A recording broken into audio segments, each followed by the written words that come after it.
எல்லோருக்கும் வணக்கங்க. நான் உங்கள் பராம விஜயன். கடவுள் அடையிறது தான் நம்ம எல்லோரோட இலக்குனா அது ஏன் எல்லாருக்கும் தெரியறதில்ல? அப்படியே தெரிஞ்சாலும் நம்ம ஏன் அதுக்காக முயற்சி பண்ணுறதில்ல? நம்ம ஏன் இந்த வாழ்க்கையை வாழ்கிறோம்?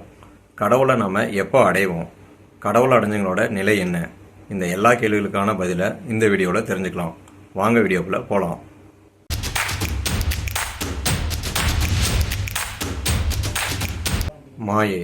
மாயை தாங்க கடவுள் அடைவது தான் நம்ம இலக்கு அப்படிங்கிறத மறக்கடிக்குது. மாயையை தான் கடவுள் அடைகிறதுக்கு முயற்சி பண்ணுறதுக்கு பதிலாக வேறு எதையோ தேடி அலைய வைக்குது. உதாரணத்துக்கு பணம் சம்பாதிக்கணும், வீடு வாங்கணும், சொத்து சேர்க்கணும், திருமணம் பண்ணிக்கணும், குழந்தை பெற்றுக்கணும், பேர், புகழ், பதவி அப்படின்னு எதையோ தேடி அலைய வைக்குது. அப்போ இதெல்லாம் தேடி போகிறது தப்பா அப்படின்னு சொல்லி கேட்டிங்கன்னா தப்பு இல்லைங்க.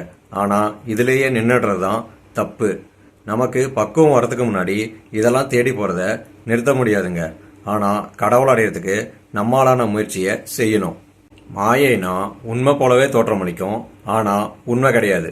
உதாரணத்துக்கு நம்ம சினிமா தேட்டரில் பார்க்குற படம், அங்கே திரையில தெரியறது உண்மை போலவே தோன்றினாலும் அது உண்மை கிடையாது.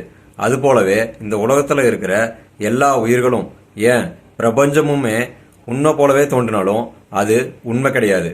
இங்க எல்லாமே மாயை தாங்க. இறைவன் மட்டும்தான் உண்மை.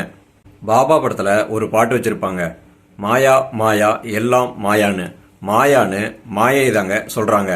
பாரதியார் தன்னோட கவிதையில நிற்பதுவே நடப்பதுவே பறப்பதுவே நீங்கள் எல்லாம் சொற்பனந்தானா பல தோற்ற மயக்கங்களோ அப்படின்னு பாடியிருப்பாரு.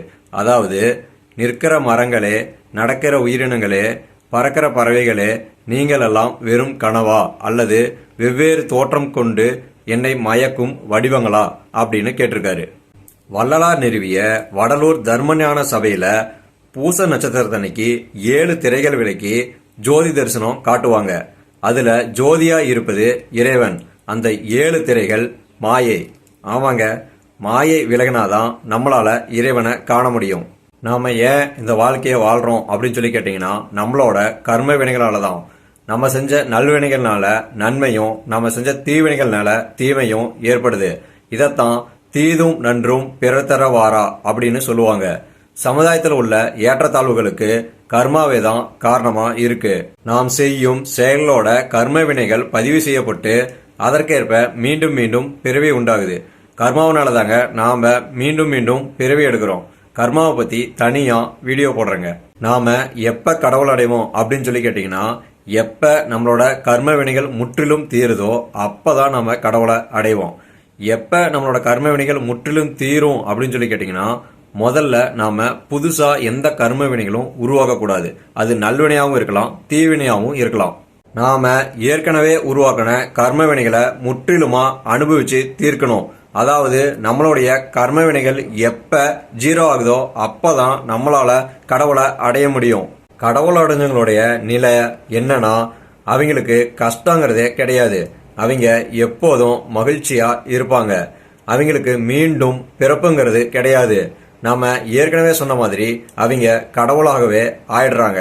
இந்த வீடியோ உங்களுக்கு பயனுள்ளதா இருக்கும் அப்படின்னு சொல்லி நம்புறேன். மேலும் இது போன்ற வீடியோக்களுக்கு சேனலை சப்ஸ்கிரைப் பண்ணுங்க. இந்த வீடியோ பிடிச்சிருந்தா லைக் பண்ணுங்க. உங்களோட ஃப்ரெண்ட்ஸ் அண்ட் ஃபேமிலிக்கு ஷேர் பண்ணுங்க. இந்த வீடியோ பத்தின உங்களது கருத்துக்களை கமெண்ட் பாக்ஸ்ல தெரிவிங்க. மீண்டும் உங்களை ஒரு நல்ல வீடியோவில் சந்திக்கிறேன். அது வரைக்கும் உங்களிடமிருந்து விடைபெறுவது உங்கள் பராம Vijayan. Bye bye, take care.